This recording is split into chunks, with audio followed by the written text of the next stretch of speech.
दंगों की जांच में फॉरेंसिक टीम के रोल पर बात करने के लिए हमारे साथ जुड़ गई हैं फॉरेंसिक एक्सपर्ट निशा मेनन। निशा, बहुत बहुत स्वागत है आपका गुड न्यूज टुडे पर।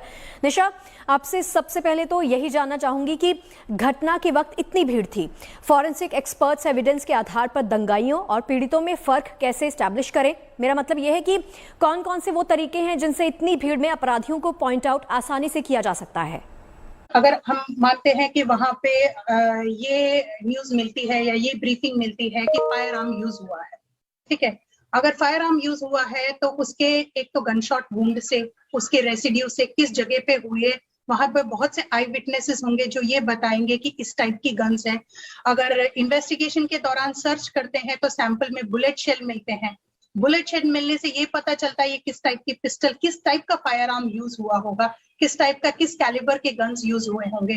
कंट्री मेड है कि इम्पोर्टेड है तो उसका ट्रेल पता चलेगा। अगर हम दूसरा एग्जांपल लेते हैं, एक्सप्लोजिव में अभी आग लगी है, सैंपल्स को चेक करने के बाद में हमें रेसिड्यू टेस्टिंग में ये पता चलता है कि उसमें केरोसिन के रेसिड्यू है।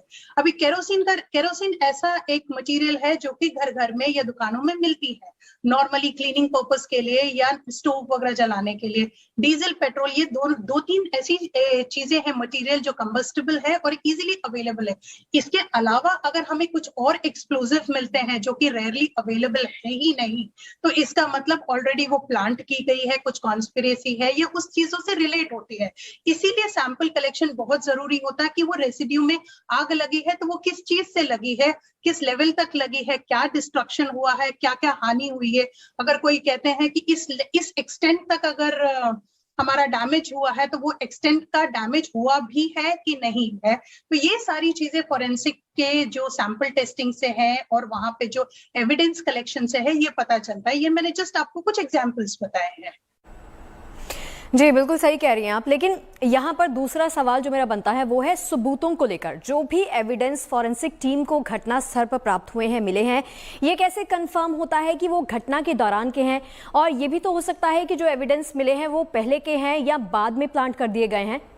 उन सब चीजों को वो मेजरली एक काम एक इन्वेस्टिगेटर का होता है। इसमें फॉरेंसिक एक्सपर्ट्स का जो रोल होता है या फॉरेंसिक टीम का जो रोल होता है वो सैंपल कलेक्शन के बाद में, फॉर एग्जांपल एक कैन मिला है आपको, वो केरोसिन का कैन अगर रोड के बीचों बीच मिला है, उसको फोटोग्राफ किया है, उसको वीडियोग्राफ किया है, आइडियली वो केरोसिन का कैन दंगे के पहले वो वहां पे रोड पे नहीं होगा, वो कोई लाया होगा या ड्यूरिंग शफलिंग किसी ने वहां पे पहुंचाया होगा। तो इस तरीके से जब भी हम कुछ इन्वेस्टिगेशन करते हैं तो उस एरिया का पहले का एक फुटेज जरूर इन्वेस्टिगेट करते हैं और चेक करते हैं कि ये दंगे से पहले या इस एक पर्टिकुलर इंसिडेंट से पहले वो एरिया में क्या क्या चीजें कहाँ थी, कहाँ दुकानें थे, कहाँ घर थे, किस टाइप का लोकेशन था, कहाँ पे क्या गाड़ी पार्क हुई थी। ये चीजें हम रिलेटिवली देखते हैं। तो सीसीटीवी फुटेजेस जो है प्रीवियस डेज के या 2-4 घंटे पहले के, प्रोसेशन के पहले के या बाद के, इन सब चीजों को रिलेट करके देखा जाता है।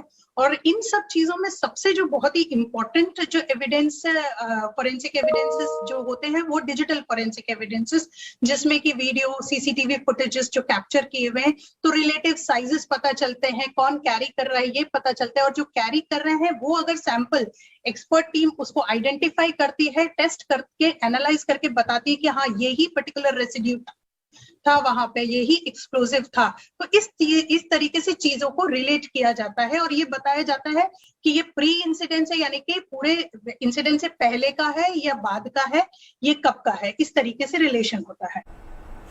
जी निशा, बहुत बहुत शुक्रिया हमसे बातचीत करने के लिए। देखिए, उम्मीद है कि फॉरेंसिक टीम जल्द ही अपनी रिपोर्ट देगी और गुनहगारों का जुर्म साबित